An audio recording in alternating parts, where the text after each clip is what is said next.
அதற்கு சோதரம் கடைசி கால சம்பவம் என்று சொல்லி ஒரு சில காரியங்களை சொல்லிட்டு வரேன்.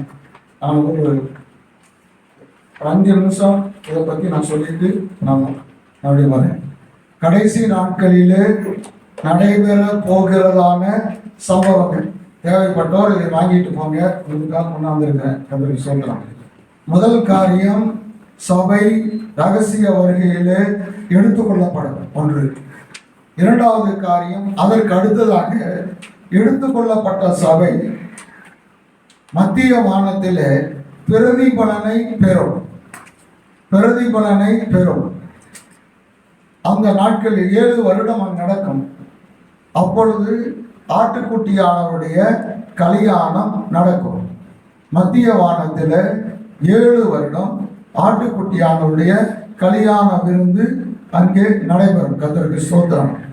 ஏனென்றால் நம்ம அதுக்கு உதாரணமாய் பார்க்கிறோம். ஏசா எத்தனை வயசுல கல்யாணம் பண்ணாரு? ஆதியாகமம் 26:34. நம்ம ஈசாக்கியே கேட்டு பழகிட்டோம்.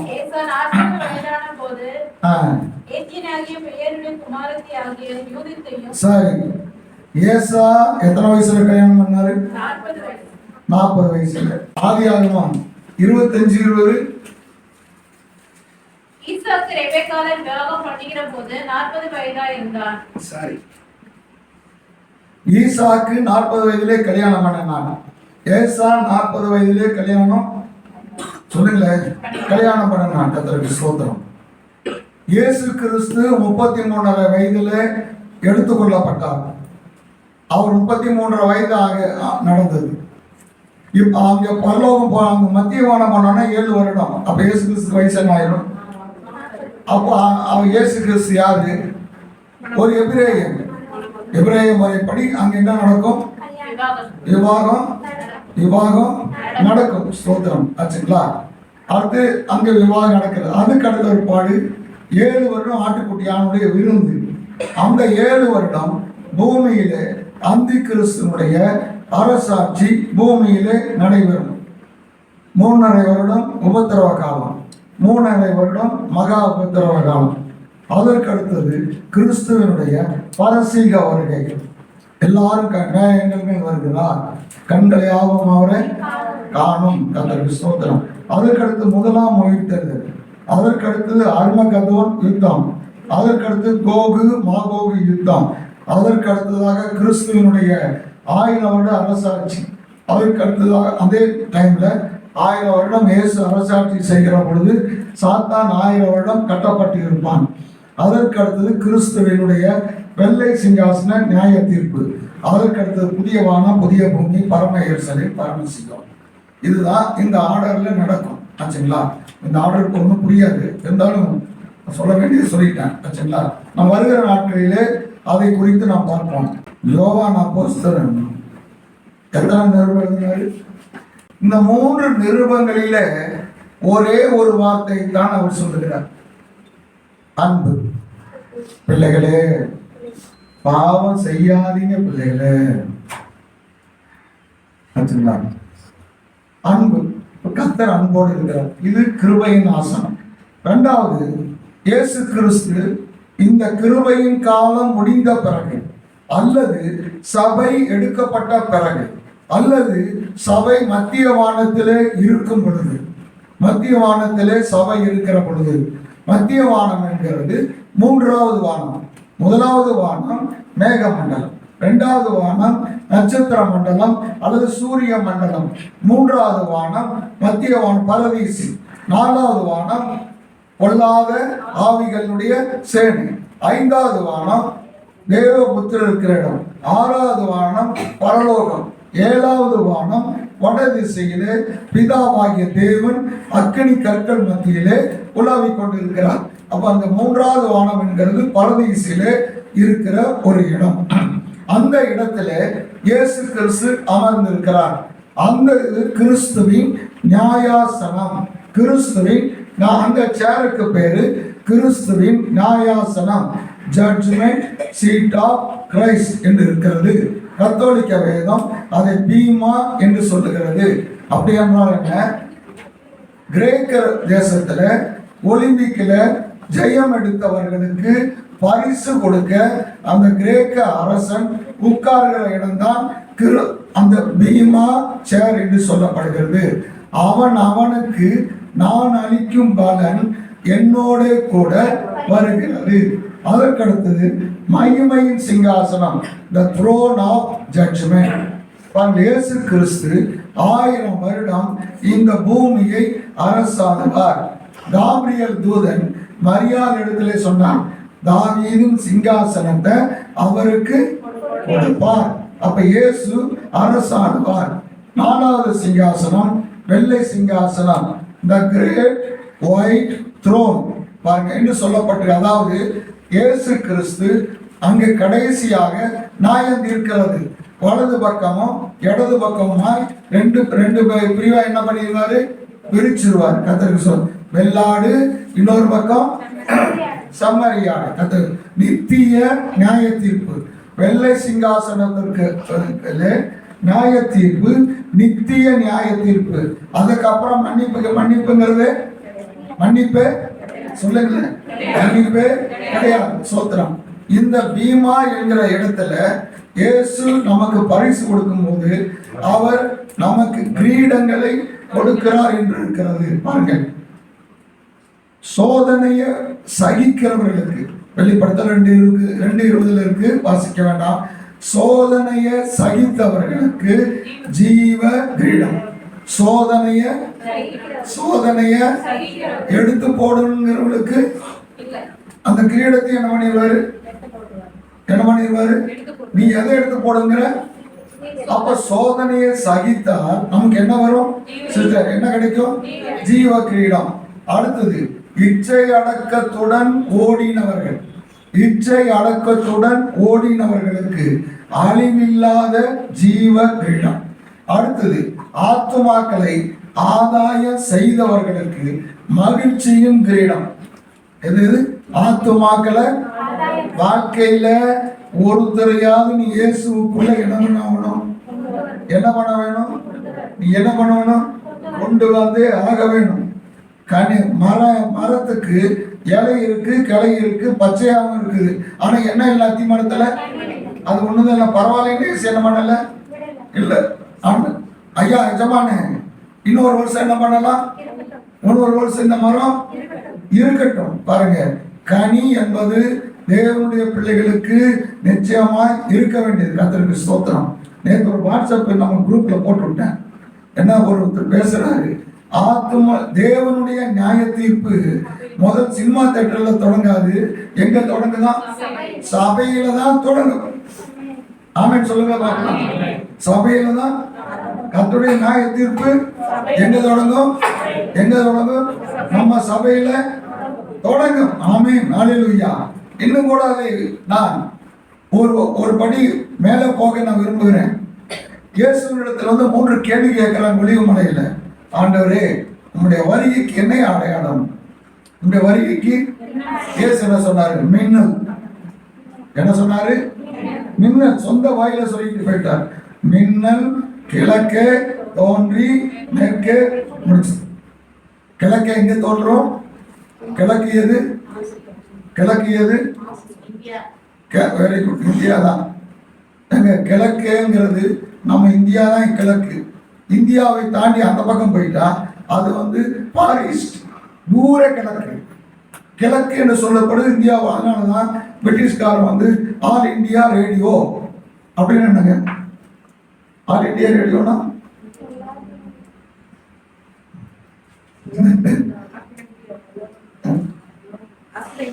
இப்பதான் ரேடியோவே மூடிட்டாங்க. ஏன்னா ஆல் இந்தியா நம்ம இந்த பர்மா இங்க ஒரு இந்த இலங்கை இதெல்லாம் சேர்ந்ததுதான் அவன் ஆல் இந்தியா ரேடியோன்னு கொண்டாந்தான். ஆச்சா, சரி இருக்கட்டும். இந்தியாவிலே தொடங்கும். இந்தியாக்காரன் முதல் நியாய தீர்ப்புக்கு முன்னால முதல் வரிசையில முதல் நிக்கிறவன் யாரு? இது யாரு? இந்தியாக்காரன். நம்ம தான் நிற்போம். ஆமென். அப்போ நமக்கு நியாய தீர்ப்பு உண்டு. நியாய தீர்ப்பு. ஆத்மாவை ஆதாயம் பண்ணியா சொல்லவே வேண்டாம். புரிஞ்சு, சரி இருக்கட்டும். அதுக்கு அடுத்தது விசுவாசத்தை காத்து கொண்டவர்களுக்கு நீதியின் கிரீடம். அதுக்கடுத்தது சபையின் மெய்ப்பர்களுக்கு மகிமையின் வாடாத கிரீடம். இந்த கிரீடத்தை எல்லாம் அவர் கொடுப்பார். இயேசு கிறிஸ்துவோட வருகையில இதை கொடுப்பார். தேவையானவங்க வாங்கிட்டு போங்க. கர்த்தருக்கு ஸ்தோத்திரம். இன்றைக்கு ஒரு வசனத்தை வாசிக்கலாம். உன்னத பாட்டு 4ஆம் அதிகாரம் 7வது வசனம். உன்னத பாட்டு 4:7. என் பிரியமே நீ பூரண ரூபவதி, உன்னில் பழுது ஒன்றும் இல்லை. என் பிரியமே 1, என் ரூபவதியே 2. 3வது காரியம், உன்னிலே என்ன இல்லை, பழுது ஒன்றுமே இல்லை. ஸ்தோத்திரம். சாலமோன் ராஜா சூலமித்தியை பார்த்து பாடுகிற பாட்டு. ஸ்தோத்திரம். முதலே சொல்லி இருக்கிறேன். சாலமோன் ராஜா தேசத்தை வேவு பார்க்க அவன் மாறு வேடத்திலே தேசத்திற்கு சுற்றி பார்க்க வந்தான். அவன் எந்த வேடத்தில் வந்தான்? ஒரு ஆடு மேய்க்கிறவனாக அவன் தேசத்தை சுற்றி பார்க்கிறான். அப்படி அவன் பார்க்கிற பொழுது ஊரின் கடைசியிலே ஒரு திராட்சை தோட்டத்திலே ஒரு பெண் காவல் காத்து கொண்டு இருக்கிறான். அந்த பெண்ணை இவன் பார்க்கிறான். பார்த்த உடனே சாலமோன் ராஜாவுக்கு என்ன வந்துருச்சு? அவன் மேலே அன்பு வந்துருச்சு. அவன் மேல அன்பு வந்து விட்டது. உடனே பாருங்க, அவனுக்கு ஏற்கனவே அங்க எத்தனை பேர் இருக்கிறாங்க? 700 கூட்டல் 300 இருக்கிறாங்க. ஆனாலும் அதை விட இவள் யாரு? இவளை பற்றி 1ஆம் அதிகாரம் சொல்லுது. நான் கருப்பாய் இருந்தாலும் சொல்லுங்க, கருப்பா இருக்கிறப்பெல்லாம் சொல்லுங்க பார்க்கலாம். கருப்பா இருந்தாலும் எல்லாரும் சொல்லுங்க, நான் அழகா இருக்கிறேன் சொல்லுங்க. ஆமென். அப்ப பாருங்க, இவ கருப்பு தான், ஆனால் அவள் மேல என்ன வந்து விட்டது? நேசம் வந்து விட்டது. பாருங்க, சாலமோன் ராஜாவாகிய இயேசு கிறிஸ்து தன்னுடைய எல்லா வல்லமையும் விட்டுவிட்டு இந்த பூலோகத்துக்கு மேய்ப்பனாக 2000 வருடங்களுக்கு முன்பு அவர் வந்தார். அவர் ஒவ்வொரு கிராமங்கள் தோறும் பட்டணங்கள் தோறும் நடந்து சுற்றி திரிந்து கருப்பாய் இருக்கிற, கருப்பு என்கிறது பாவத்தை குறிக்கிறது. பாவிகளாகிய நம்மை பார்த்த உடனே அவருக்கு என்ன வந்து விட்டது? அன்பு, நேசம் வந்து விட்டது. அங்கே பரலோகத்திலே 1000 தூதர்கள் பரிசுத்தர் பரிசுத்தர் பரிசுத்தர் பண்ணிட்டு இருக்கிறாங்க, சொல்லிட்டே இருக்கிறாங்க. ஆனால் இந்த மனிதன் மேலதான் அவருக்கு என்ன வந்து விட்டது? பாசம். ஆமென். பாருங்க, இதைய பார்க்க தேவ தூதர்களும் எப்படி இருக்கிறாங்களா? அவங்களுக்கு ஆசையா. என்ன ஆசை அவங்களுக்கு? என்னடா இது, நம்ம ராத்திரி பகலா பரிசுத்தர் பரிசுத்தர் என்று சொல்றோம். இவர் அதையெல்லாம் காதல வாங்கிக்காம அதையெல்லாம் விட்டுட்டு ஞாயிற்றுக்கிழமை காலையில போயிட்டு 55க்கு எங்க போயிடுறாரு? எங்க போயிடுறாரு? கிருஷ்ணா நகருக்கு. எப்ப வர்றாரு? இயேசு கிறிஸ்து எப்ப வர்றாரு? அம்மா சொல்லுங்களேம்மா. 8:55க்கே வந்தாரு. என்ன விஷயம் நடக்குது அப்படின்னு என்ன பண்றாரு? அவர் வந்தாரு. நம்முடைய வார்த்தையை கேட்க, நம்முடைய சத்தத்தை கேட்க அவருக்கு பிரியம். பிரியமே, நான் சத்தத்தை பாருங்கள். தேவன் ஏனோக்கோட நடந்தார். ஏனோக்கோட ஒவ்வொரு நாளும் வந்து பேசிட்டு போன ஆண்டவர் ஒரு நாள் சலிச்சு போச்சு. எத்தனை நாளைக்கு நானே வர்றது? அவனை என்ன பண்ணிட்டு போயிட்டாரு? அவனை எடுத்துட்டு போயிட்டாருங்கிறது ராப்சர் அல்லது ரகசிய வருகை. ராப்சர் என்கிற வார்த்தைக்கு சரியான அர்த்தம் கடத்திட்டு போறது. என்னது? அப்ப ஏனோக்க என்ன பண்ணிட்டு போயிட்டாரு? கடத்திட்டு போயிட்டாரு. இதுதாங்க கர்த்தர் தன்னுடைய செல்வத்தை என்ன பண்ணிட்டு போவாரா? ரகசிய வருகையில இந்த பூமியிலிருந்து கடத்தி. இமை பொழுது நடக்கிற ஒரு சம்பவம். சரி, அப்போ அந்த ராஜா தன்னுடைய பிரியத்தை பார்த்து பாடுகிறார், சொல்லுகிறார், என் பிரியமே, என் ரூபவதியே, உனக்கு பழுது ஒன்றுமில்லை. ஆகையினாலே அடுத்த வசனம், லீபனோனில் இருந்து என்னோட வா. லீபனோனில் இருந்து என்னோட நீ என்ன பண்ணு? நீ வா பிரியமே, நீ லீபனோனில் இருந்து வா. பிரியமே, நீ என்ன பண்ணு, லீபனோனிலிருந்து வா. என்னுடைய ரூபவதியே, நீ லீபனோனில் இருந்து வா. பழுது ஒன்றும் இல்லாதவளே, நீ எங்கிருந்து வா? லீபனோனில் இருந்து வா. வெளிப்படுத்தல சொல்லுகிறது, எடுக்க வேண்டாங்க. 4ஆம் அதிகாரம் 1ஆம் வசனத்திலே, பரலோகம் திறந்தது, ஒரு சத்தத்தை கேட்டேன், இங்கே என்ன பண்ணுங்க, ஏறி வாருங்கள். ஆமென், ஹல்லேலூயா. இதோ ஒன்னு தெசலோனிக்கேயர் 4ஆம் அதிகாரம் 16ஆம் வசனம். என்னது? கர்த்தர் தாமே ஆரவார சத்தம், கர்த்தருடைய சத்தம், தூதனுடைய சத்தம், எக்கால சத்தம் கேட்கும். அப்பொழுது கேட்கிற பொழுது பரிசுத்தவான்கள் பூமியிலிருந்து என்ன பண்ணுவாங்களா? எடுத்துக் கொள்ளப்படுவார்கள். ஆமென், ஹல்லேலூயா. அப்ப நாம் இந்த வசனம் தேவனுடைய ரகசிய வருகை. கர்த்தருக்கு ஸ்தோத்திரம். எப்படி கர்த்தர் பிரியத்த ரூபவதியை, பழுது ஒன்றும் இல்லாதவளை என்ன பண்றார்? அழைக்கிறார். என்ன பண்றார்? அழைக்கிறார். நீ வருகிறது எங்கிருந்து வர வேண்டும்? எங்கிருந்து வர வேண்டும்? லீபனோனிலே இருந்து என்னோட, லீபனோனிலிருந்து என்னோட கூட வா. ஆமென், ஹல்லேலூயா. வெளிப்படுத்தல் 22:14-17. வெளிப்படுத்தல் 22:17. ஆவியும் மணவாட்டியும் கேட்கிறவனும் என்ன பண்ணுவானாக? வா என்பானாக. கேட்கிறவனும் வா என்பானாக. அப்போ கேட்கிறவன் ஆயத்தமாய் இருக்கிறான். கர்த்தருக்கு ஸ்தோத்திரம். கர்த்தருடைய வருகைக்கு தேவனுடைய சபை எப்படி இருக்க வேண்டும்? எப்படி இருக்க வேண்டும்? நாம் ஆயத்தமாய் இருக்க வேண்டும். ஆமென், ஹல்லேலூயா. அப்ப இயேசு கிறிஸ்து தன்னுடைய சபையாகிய ரூபவதிய மணவாட்டிய பழுது ஒன்றியுள்ளாய் பார்த்து, நீ வா என்று அழைக்கிற பொழுது, வா என்று கூப்பிடுகிற பொழுது, அந்த சத்தம் நம்முடைய காதிலே சிலர் சொல்றாங்க இடி இடிச்சுதுறாங்க. வேறு சிலர் என்ன சொன்னா, தேவதூதன் இவரோடு கூட ஆக வந்து அந்த சத்தம் யாருக்கும் புரியல. கர்த்தருடைய சத்தம் உனக்கு புரிய வேண்டுமானால் முதல் காரியம், நீ இருக்கிற இடம். நம்ம விசுவாசத்துக்கு போன் பண்ணிட்டே இருக்கிறேன் ஒரு வாரம். அவரு எங்க இருக்கிறார்னா, தொடர்பு எல்லைக்கு வெளியே இருக்கிறார். தொடர்பு எல்லைக்கு வெளியே இருக்கிறார். அவருடைய சத்தம் என்ன ஆகிட்டுதான் இருக்கும்? வரப்போகிறது தான். அதுல என்ன மாற்றம்?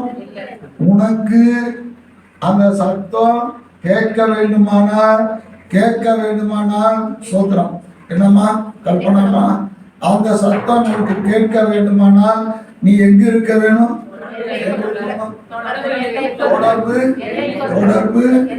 தொடர்பு எல்லைக்கு உள்ளே என்ன பண்ண வேணும்?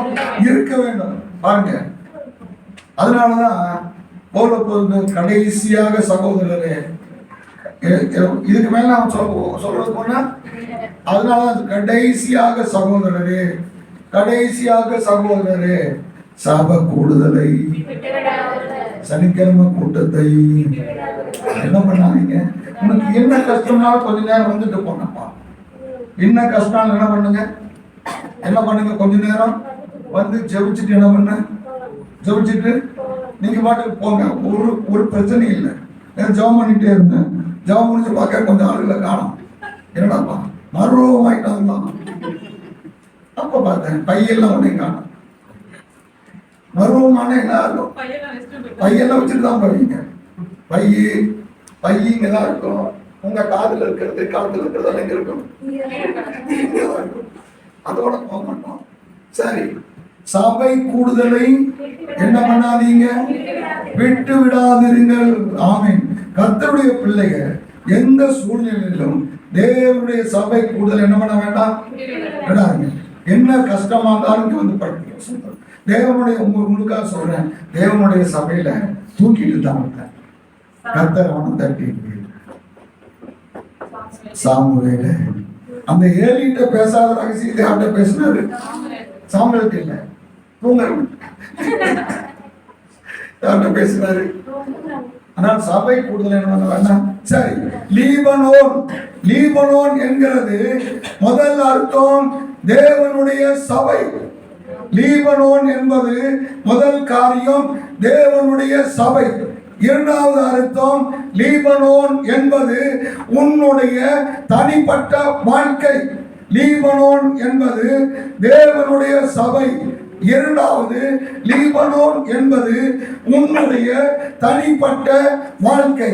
இந்த லீபனோனை தான் கர்த்தர் மோசேக்கு நேபோ மலையின் மேலே நின்று காண்பித்தார்.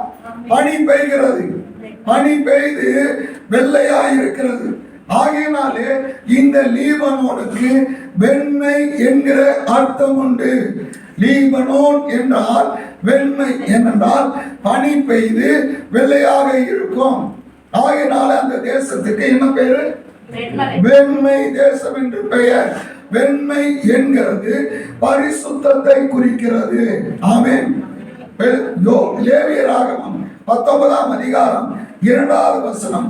லேவியராகமம் 19:2 நான் பரிசுத்தர், நான் பரிசுத்தர், ஆகையால் நீங்களும் பரிசுத்தராய் இருங்கள், நீங்களும் பரிசுத்தராய் இருங்கள். ஆமென். அப்ப நம்முடைய வாழ்க்கை பரிசுத்தமாய் இருக்க வேண்டும். ஆமென்.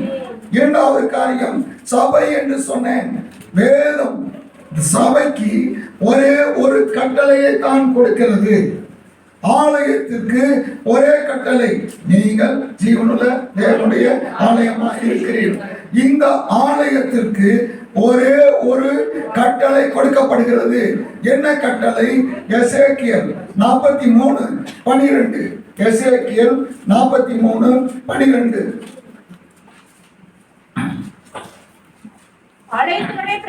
ஆலயத்தினுடைய பிரமாணம், ஆலயத்தினுடைய பிரமாணம்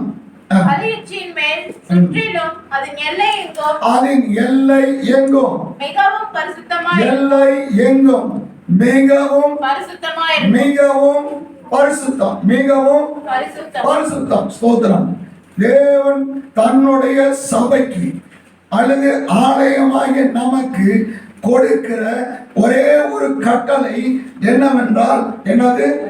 பரிசுத்தம், பரிசுத்தம். ஆமென். பரிசுத்தம் இல்லாமல் ஒருவனும் தேவனை தரிசிக்க முடியாது. சேனைகளின் கர்த்தர் சர்வ வல்லவர், சர்வ வல்லவர், சர்வ வல்லவர். இருக்கா? இல்ல. என்ன இருக்கு? பரிசுத்தர், பரிசுத்தர், பரிசுத்தர். ஆமென். அப்ப பரிசுத்தம் என்கிறது தேவன் தன்னுடைய சபைக்கு கொடுக்கிற ஒரு கட்டளை. பரிசுத்தம் என்கிறது தேவன் நமக்கு கொடுக்கிற கட்டளை. நான் பரிசுத்தராய் இருக்கிறது போல நீங்களும் எப்படி இருங்க? நீங்க போய் அற்புதம் செய்யுங்க இல்ல, நீங்க பரிசுத்தமாய் இருங்க. ஆமென். ஹல்லேலூயா. அப்போ லீபனோன் என்கிறது முதல் அர்த்தம் சபை. லீபனோன் என்கிறது நம்முடைய தனிப்பட்ட வாழ்க்கை. என் பிரியமே, நீ பரிசுத்தத்தில் இருந்து வா. என் பிரியமே, ஆமென் சொல்ற பார்க்கலாம். பரிசுத்தத்திலிருந்து வா. என் ரூபவதியே, நீ பரிசுத்தத்திலிருந்து மேலே வா. பழுது ஒன்றும் இல்லாதவளே, நீ எங்க இருந்து வா? நீ பரிசுத்தத்துல இருக்கிற பொழுதுதான் அவருடைய சத்தம் கேட்கும். அவருடைய சத்தம் கேட்டாதான் நீ மறுரூபமாவாய். அப்பொழுதுதான் நீ எழுந்து போவாய். சத்தமே கேட்காதவன் என்ன பண்ண முடியாது? முதல் காரியம் நமக்கு என்ன வேணும் சிஸ்டர்? என்ன வேணும்? பரிசுத்தம். ஹல்லேலூயா. அப்பவே மணவாட்டிய பெரிய ரூபவதிய தேவன் எந்த இடத்துல வைத்து அழைக்கிறாரு? பரிசுத்தம் என்கிற லீபனோனிலிருந்து வருகிறார். இந்த லீபனோன் என்கிறது எழுத்தின்படியான ஒரு இடம், எழுத்தின்படியாய் இருக்கிற ஒரு இடம். இந்த இடத்திற்கு ஒரு சில சுபாவங்கள் இருக்கிறது. முதல் காரியம், இந்த இடத்திற்கென்று ஒரு நிறம் இருக்கிறது. இந்த இடத்திற்கென்று ஒரு நிறம், லீபனோனுக்கு ஒரு நிறம் இருக்கிறது. பரிசுத்தத்திற்கு ஒரு நிறம் இருக்கிறது. என்ன நிறம் பாருங்க, எரேமியா 18:14. எரேமியா 18:14. 14. லீபனோனின் உறைந்த மழை, லீபனோனின் உறைந்த மழை, லீபனோனின் உறைந்த மழை. ஸ்தோத்திரம். அப்ப பாருங்க, இங்க எப்படி என்ன இருக்கிறது, மழை பெய்து என்ன பண்ணுதுதான் உறைந்து கிடக்கிறது. பாருங்க, காஷ்மீர்ல பயங்கரமா மழை கொட்டுது. என்ன செய்யறாங்க, வண்டி வச்சதால தள்ளுறாங்க. எங்க பார்த்தாலும் எப்படி தெரிகிறது. அப்போ இந்த லீபனோனுடைய முதல் காரியம் இதனுடைய நிறம். அப்ப நாம் எந்த நிறத்தில் இருக்க வேணும், எந்த நிறத்தில் இருக்க வேணும், பரிசுத்தம் என்கிற வெண்மையில இருக்க வேண்டும். ஹல்லேலூயா. பரிசுத்தம் ஏதோ உடையிலே அல்ல, பரிசுத்தம் உடையிலே அல்ல, பரிசுத்தம் நம்முடைய நடையிலே இருக்கிறது. ஆமென். கிறிஸ்தவம் என்கிறது ஏதோ ஒரு பெயரிலே அல்ல, நம்முடைய வாழ்க்கையிலே இருக்க வேண்டிய ஒரு காரியம். ஆமென். அப்போ முதல் காரியம், நாம் என்ன எப்படி இருக்க வேண்டுமா, பரிசுத்தமாக இருக்க வேண்டும். பரிசுத்தம் என்றால் என்ன, மனுஷன் அவனுடைய பாவம் போக்கப்படுகிறது. ஹல்லேலூயா. பாவங்களை அறிக்கையிட்டால் நமக்கு மன்னித்து எல்லா அநியாயத்தையும் நீக்கி நம்மை சுத்திகரிக்க இயேசுவின் ரத்தம் வல்லமையுள்ளதாய் இருக்கிறது. ஆமென். சங்கீதம் 51:7. நீர் என்னை இஸ்ஸோப்பினால் சுத்திகரியும், அப்பொழுது நான் சுத்தமாவேன். என்னை கழுவி அருளும், அப்பொழுது நான் உறைந்த மலையிலும். உறைந்த மலை, லீபனோன் என்ன எப்படி இருக்குது, உறைந்த மலை, வெண்மை. இயேசு உன்னுடைய பாவத்தை கழுவுகிற பொழுது நாம் எப்படி மாறுகிறோம், உறைந்த மலையிலும் வெண்மையாகிறோம். ஹல்லேலூயா. அப்ப பரிசுத்தம் என்கிறது லீபனோனுடைய நிறம். அந்த நிறம் எப்பேற்பட்டது, உறைந்த மலையை போல வெண்மையானது. நாம் எப்போது வெண்மையாகிறோம், கர்த்தர் நம்மை கழுவுகிற பொழுது, இயேசு கிறிஸ்துவினுடைய ரத்தம் நம்மை கழுவினால் நாம் என்னவாய் மாறுகிறோம், உறைந்த மலையிலும் வெண்மையாய் மாறுகிறோம். ஆமென். ஸ்தோத்திரம். அப்ப முதல் காரியம் இதனுடைய நிறம். இரண்டாவது காரியம், லீபனோனுக்கென்று ஒரு வாசனை இருக்கிறது. லீபனோனிலே ஒரு வாசனை. பாருங்க,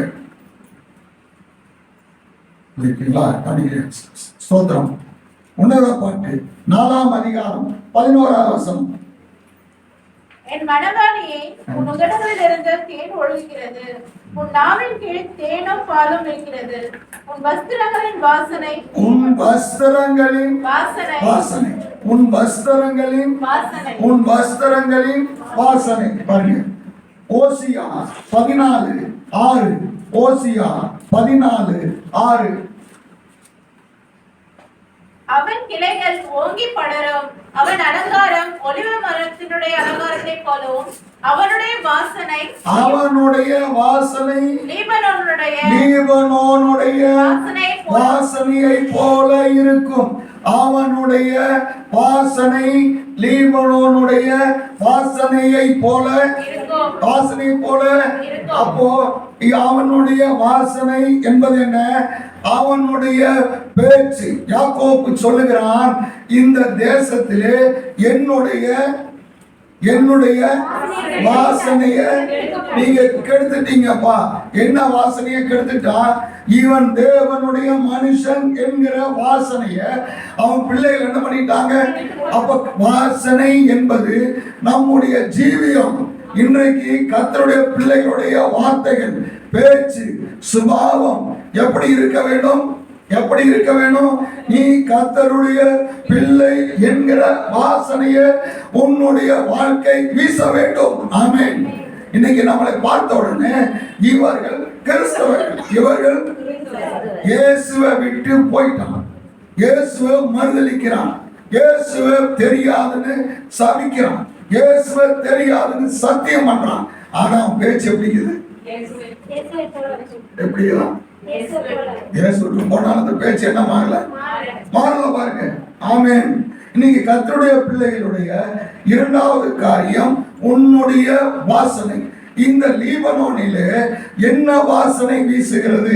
அதே உன்னத பாட்டு 2ஆம் அதிகாரம் 5வது வசனம். உன்னத பாட்டு 2:5. திராட்சரசத்தால் என்னை தேற்றுங்கள், கிச்சிலி பழங்களால் என்னை ஆற்றுங்கள், நேசத்தால் சோகமடைந்திருக்கிறேன்.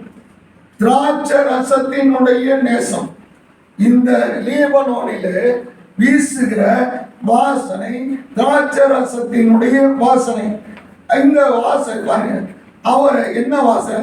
திராட்சை ரசம் எதை குறிக்கிறது என்று சொன்னால் தேவன் மேல் இருக்கிற அன்பை குறிக்கிறது. திராட்சை ரசம் கர்த்தர் மேல் இருக்கிற அன்பை குறிக்கிறது. சோத்திரம்.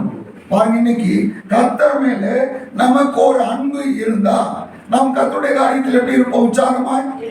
உற்சாகமா. அப்போ அன்பு குறைகிற போது உற்சாகம் என்ன செய்யும்? தானாக. திராட்சை ரச வாசனை தேவன் மேலே இருக்கிற அன்பு. பாருங்க, இயேசு கிறிஸ்து உயிரோடு எழுந்த பிறகு அவர் பரலோகத்துக்கு போகிற கடைசி நிமிடத்துல தன்னுடைய சொந்த வாயினாலே பேசின ஒரு வார்த்தை, இவர்கள் எல்லாரையும் அதிகமாய். யோவான் சுவிசேஷம் 21ஆம் அதிகாரம் 17ஆம் வசனம்.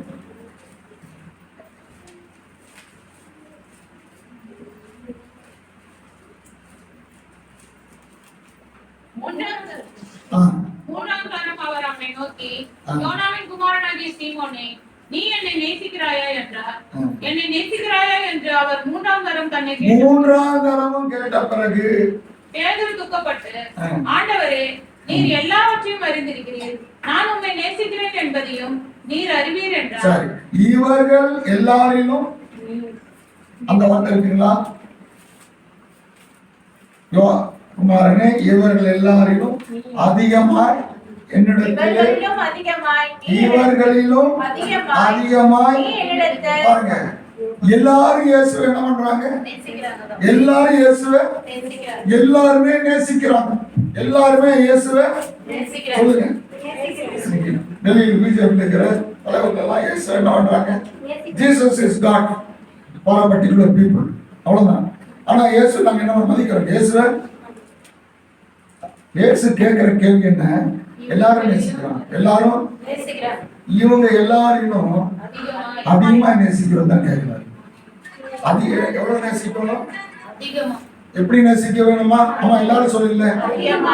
அதிகமாய் நேசிக்கிற நேசத்தை தான் இயேசு நம்மிடத்துல எதிர்பார்க்கிறார். ஏதோ ஒரு நேசத்தை இல்ல. பேதுரு சிலுவையில தலையில அரைஞ்சாங்க. அவர் உடனே சாகல. 2 நாளா தொங்கி கிடக்கிறாரு.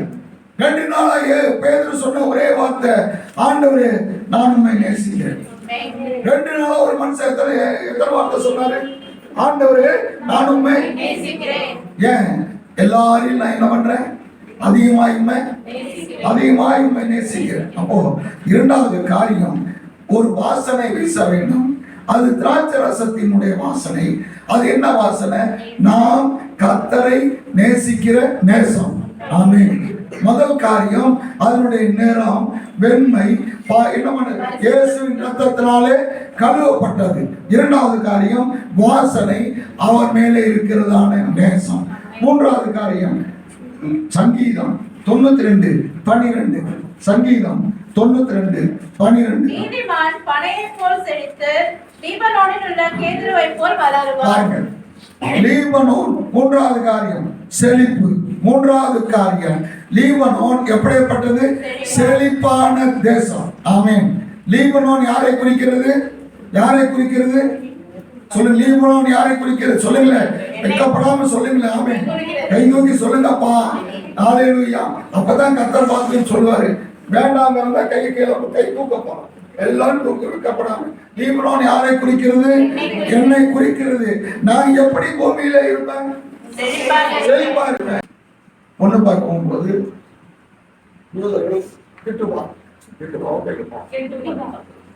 அதுல முதல்ல அப்பா எழுதுவார். என்ன எழுதுவாரு? என்னுடைய சொத்து, என்னுடைய ப்ராப்பர்ட்டி இவ்வளவு. பாருங்க, கல்யாணத்துக்கு முன்னாலேயே தான் பையன் கல்யாணத்துக்கு முன்னாலேயே பெரிய தோட்டத்தை உண்டாக்கிட்டான். அந்த 4 ஆறு விட்டாங்க. எங்க தோட்டினாலும் என்ன வருது? ஒன்னா வருது. எதுக்கு? தன் பையனுக்கு கல்யாணம் உண்டாக்க போறேன் பாருங்க. அவனை கல்யாணத்துக்கு முன்னாலே இவ்வளவு ஆயத்தம் பண்ண கருத்து. அவனுக்கு பொண்ணு வயது என்னென்னமோ சொல்லி இருக்குது. அதெல்லாம் போறவ போறோம். அவனே சட்டப்பட்டு இருந்தாலும் கர்த்தர் அவனுக்கு என்ன பண்ணாரு? எல்லாத்தையும் உண்டாக்கிட்டு தாங்க அவனுக்கு கொண்டாந்து வச்சாரு. ஆமேன். கர்த்தர் உனக்காக எல்லாத்தையும் உண்டு பண்ணிடுவாங்க. ஆமேன். கர்த்தர் உனக்காக என்ன பண்ணுகிறவர்? எல்லாத்தையும் தன்னுடைய பிள்ளைகளுக்கு சம்பாதிச்ச சொத்தை உனக்கு கொடுக்காம யாருக்கு எங்க கொடுப்பாரு? யாருக்கு என்ன பண்ண மாட்டாரு? கொடுக்க முடியாது. ஆமேன். அப்படி இருக்கும்போது நீ அங்க கஷ்டப்படுற? அவர் ஞானத்துல பூர்ணம். அவரே சர்வத்துக்கும் ஞானம் காரணம். பரத்துல இருந்து வருகிற ஞானமும். அப்ப தன்னுடைய பிள்ளைகளுக்கு படிக்கிறவங்களுக்கு ஞானம் கொடுப்பாரு கொடுக்க மாட்டாரு? படிக்கிற பிள்ளைகள் சொல்லுப்பா கொடுக்க மாட்டாரு? கொடுப்பாரு. நல்ல மார்க்கு கை நல்லா கொடுப்பாரு. அப்பதான் நிறைய மார்க் வரும்.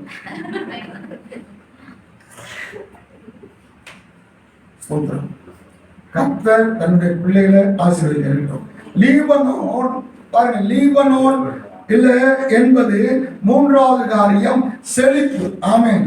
இந்த செழிப்பை ஒண்ணும் அழிக்கும் பாருங்க. சாலமோன் ராஜா இந்த மரத்துல ஒரு இது செஞ்சான். கப்பலை செஞ்சான். ஏன் செஞ்சான்?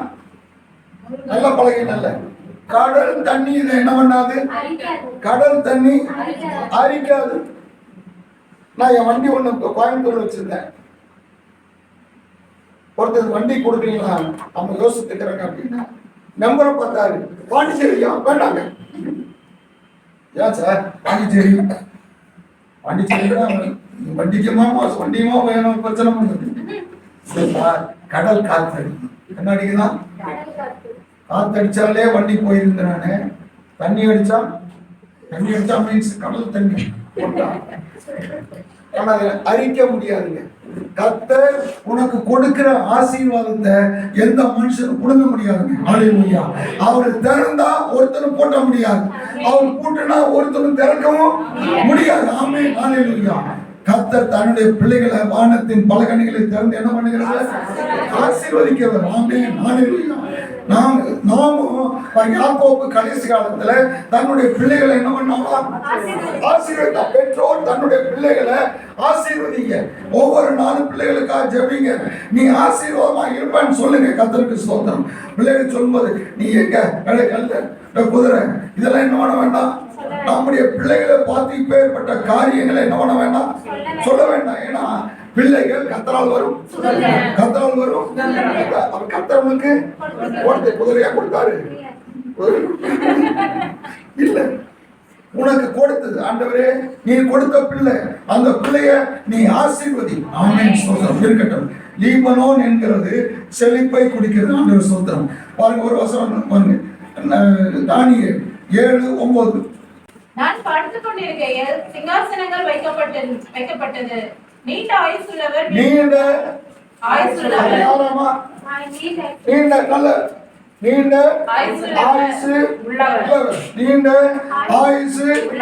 ஸ்தோத்திரம். அவருங்க கர்த்தர் தன்னுடைய பிள்ளைகளுக்கு நல்ல ஆயுசு என்ன பண்றவரு? நல்ல ஆயுசு என்ன பண்றவரு? கற்பனா சொல்ல நல்ல ஆயுச கர்த்தர் கொடுக்கிறவர்.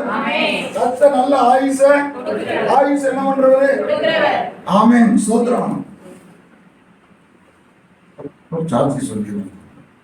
கர்த்தர் தன்னுடைய சித்தத்தை செய்யாம எந்த காரியத்தை நம்மளை என்ன மாட்டாரு. உங்களை கொண்டு ஒரு காரியத்தை என்ன பண்ணாங்கிறாரு? சித்தத்தை. ஆண்டவர் நம்மளை ஒரு பர்பஸ், ஒரு நோக்கம் இல்லாமல் கர்த்தர் உங்களை அழைக்கவில்லை. ஆமெனா?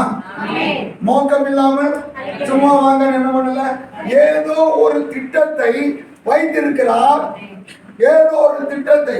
பரலோகம் என்கிறது ஒரு சங்கம். ஆமா, நல்லா கவனிங்க. பரலோகம் என்கிறது ஒரு சங்கம்.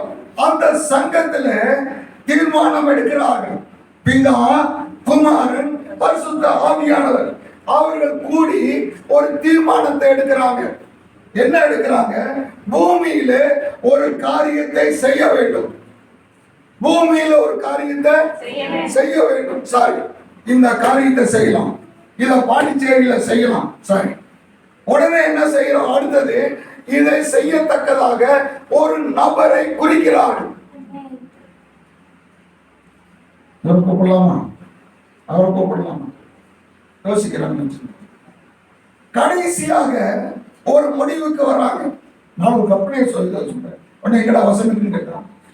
கடைசியாக ஒரு முடிவுக்கு வர்றாங்க. வந்த பிற்பாடு என்ன செய்யறாங்க? அவங்க அந்த தீர்மானம் அமெண்ட்மெண்ட் பாஸ் ஆயிடுச்சு. பில் எழுதுறாங்க. என்ன எழுதுறாங்க? இது நடத்துவாங்க, இது பண்ணுவாங்க. இதைய கொண்டு போய் கீழே பெத்தலகேம்ல போய் அங்க போய் நாசரேத்து வீதியில போய் 8ஆம் நம்பர் வீட்டுல மரியாள்னு ஒரு பொண்ணு இருப்பான். அவகிட்ட கொண்டு போய் என்ன பண்ணு? அவகிட்ட கொண்டு போய் இத கொடு. வசனம் என்ன சொல்லுது? அவள் இருந்த வீட்டிலே தூதன் என்ன பண்ணானா? என்ன பண்ணா? பிரவேசித்து போய் என்ன பண்ணலாம? காலிங் பெல்ல உத்தரவு அங்கிருந்து வந்துச்சு. நேரம் வந்தான், கொடுத்தான். அவ வாங்கி பார்த்துட்டு எல்லாம் நல்லதுதான்ப்பா, ஆனா எல்லாரும் ஒரு மாதிரி பேசுவாங்கப்பா, பக்கத்து வீட்டுல பாருங்க அப்படின்னு சொன்னான். இந்த காரியத்துக்கு நான் அடிமை. ஐயா, உன் தகுதியை பார்த்து பரலோகம் ஒரு நாள் உன்னை அழைக்கவில்லை, அவர் உன்னை நம்பி கொடுக்கிறார். இன்னைக்கு ஒவ்வொருவரையும் ஒரு திட்டத்தோடு கூட கர்த்தர் உன்னை அழைச்சிருக்கிறார். ஆமென். ஒவ்வொரு காரியத்தையும் கர்த்தர் ஒரு திட்டத்தோடு அனுமதிக்கிறார். நான் சொல்கிறேன், லாபம் மட்டுமல்ல, ஆசீர்வாதம் மட்டுமல்ல, உனக்கு ஒரு நஷ்டம் வந்தாலும் கர்த்தருடைய சித்தம். அதுல ஒரு நாளில ஒரு நன்மையை கர்த்தர் உனக்கு காட்டுவார். அதை ஏற்றுக்கொள்ளுகிற மனம் தாங்க முக்கியம். இதை கர்த்தர் எனக்கு என்ன பண்ணி இருக்கிறாரு? இதை கொடுத்திருக்கிறார். இந்த ஓட்ட வண்டியை கர்த்தர் எனக்கு என்ன பண்ணி இருக்கிறாரு? ஏதோ ஒரு காரியத்தினுக்காக கர்த்தர் உனக்கு ஒரு பலவீனத்தை கூட அனுமதித்திருக்கலாம். கர்த்தர் இது கொடுத்தது. ஏன்? இதே பலவீனத்தை வேற ஒருவனுக்கு கொடுத்தா அவன் இயேசுவை தூசிச்சிருவான். சிஸ்டர், சரி சிஸ்டர், இதே நஷ்டத்தை வேற ஒருத்தனுக்கு கொடுத்தவன் என்ன ஆயிடுவான்? என்னமா இயேசுவை அன்னைக்கு அருமையான ஒரு சாட்சி சொன்ன வீட்டுல கர்த்தர் என்ன பண்ணிட்டு வர்றாரு? கர்த்தர் என்ன பண்றாரு? கர்த்தர் என்ன பண்றாரு? எங்க சதை வளர்ந்துட்டு வருது. ஆமென். சுகர் பேஷண்ட்டுக்கு கர்த்தர் பெரிய அற்புதத்தை என்ன பண்ணிட்டு வர்றாரு? அவர் செய்து கொண்டு வருகிறார். ஹல்லேலூயா. இதே பிரச்சனைய வேற ஒருத்தருக்கு கொடுத்தா அவன் என்னை தூசிப்பான், நீ தூசிக்க மாட்ட என்று சொல்லித்தான் நீ போப்பான். அவனுக்கு என்ன வேணா செய், அவன் ஜீவன் மட்டும் என் கையில நம்பிக்கையோட அனுப்பினான். யோபு கர்த்தர் மனதில் வச்சிருந்தானா? சாத்தான் திரும்பி என்ன பண்ணிருப்பாமா? திரும்பி இயேசுட்ட போய் என்ன பண்ணிருப்பான்? நீ என்னமோ சொன்னீர, அவன் என்ன பண்ணிட்டான்? ஐயா, உனக்கு வருகிற காரியங்கள் கர்த்தருக்கு தெரியும். ஆமென். அவருடைய சித்தம் இல்லாமல் ஒன்றும் உனக்கும் எனக்கும் நடக்காது. ஒன்று. இரண்டாவது காரியம், அவருடைய திட்டத்தை நிறைவேற்றாமல் உன்னை என்ன பண்ண மாட்டாரு? விட மாட்டார். போதுமாண்டவரே. என்னது? போதுமாண்டவரே. படுத்து தூக்கிட்டான். இல்லப்பா, நீ போய் அவன் ஆசகையில் அபிஷேகம் பண்ணு, எலிசாவை அபிஷேகம் பண்ணு, யெகோவா அபிஷேகம் பண்ணு. இந்த தைலம் யார்கிட்ட கொடுத்தாரு? ஏன்னா அவன் அபிஷேகம் பண்ண வேண்டிய பரலோகத்தின் திட்டம் யார் மேல இருக்குது? உன் மேல இருக்குது. அந்த திட்டத்தை நிறைவேற்றாமல் உன்னை என்ன பண்ண மாட்டாங்க? விட மாட்டாங்க. கர்த்தர் உன்னை அதுக்கு அழைச்சிட்டாருங்க. ஆமென். என்னால ஒண்ணும் முடியாதுங்க, நான் தூசிங்க, சாம்பலுங்க சொல்லாத. தேவனுடைய திட்டத்தை நிறைவேற்ற வேண்டிய பெரிய பொறுப்பு உன் கையிலும் என் கையிலையும் அதை நிறைவேற்றாமல் கர்த்தர் நீங்க ஒரு காலம் எடுக்கவே மாட்டார். அக்கம்மா, நீங்க உன்னை பார்த்துட்டுதான் என்ன பண்ணுவீங்க? கர்த்தர் வச்சிருக்கிறாங்கன்னா கர்த்தர் செய்வார். அம்மா, அதுவரை கர்த்தர் நம்ம கைவிடவே. சரி, பாருங்க. மூன்றாவது காரியம், நீண்ட ஆயுசு, செழிப்பு. கர்த்தர் நமக்கு நல்ல ஒரு செழிப்பை என்ன பண்ணுவாரு? அவன் செய்வதெல்லாம் அவர்தான். நாலாவது காரியம், உன்னத பாட்டு 3ஆம் அதிகாரம் 9ஆம் வசனம். உன்னத பாட்டு 3:9.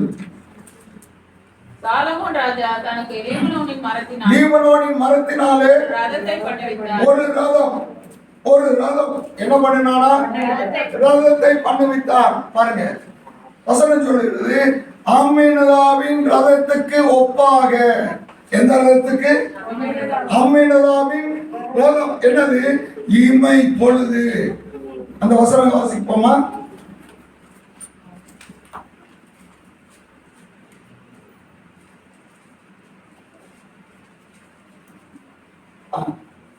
ஆறாம் அதிகாரம்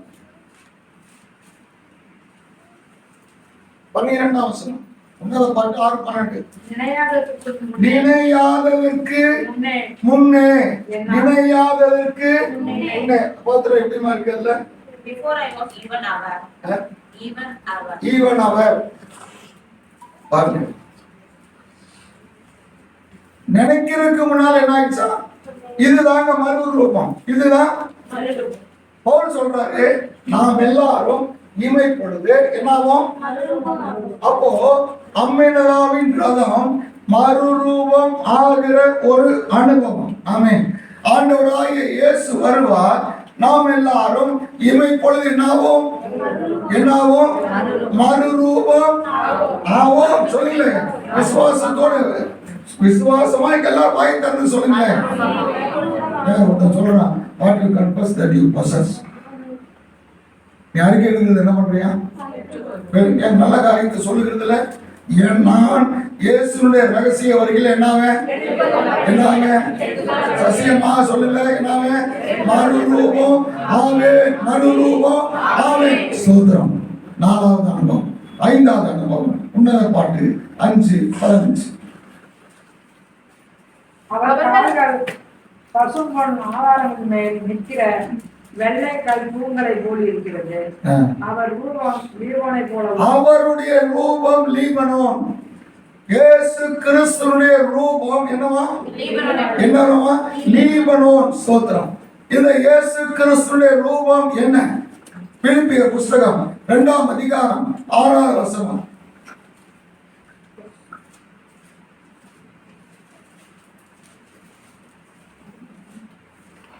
அவர் தேவனுடைய ரூபமாய் இருந்தோம். தேவனுக்கு சமமாய் இருப்பதை கொள்ளையாடின பொருளாக எண்ணாமல் நம்மை தாமே வெறுமையாக்கி அடிமையின் ரூபம். இப்போ லீபனோன் என்பது ஒரு ரூபம். அந்த ரூபம் என்ன ரூபம்? அடிமையின் ரூபம். அடிமையின் ரூபம். அடிமை என்றால் என்ன? அடிமை என்கிறது நம்மளே சொல்லி இருக்கிறேன். கிரேக்கர்கள் கப்பல்ல போகும்போது அவன் கப்பலுக்கு கீழ்த்தளத்துல ஓட்ட வச்சுட்டு என்ன பண்ணுவான்?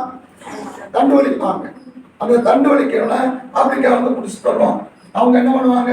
இந்த பக்கம் ஒரு 10 பேர், இந்த பக்கம் ஒரு 10 பேர் என்ன பண்ணுவான்? தண்டு வலிப்பான். அந்த அறை இருட்டா இருக்கும்.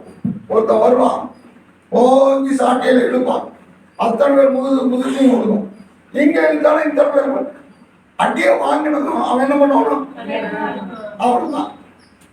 இது இவன் எப்ப நிறுத்துவான்னு சொன்னா ஸ்டாப்னு அவன் சொல்ல மாட்டான். அடுத்தது ஒரு அடி அடிப்பான். அடி வாங்கினதும் இப்போ நிறுத்தும்.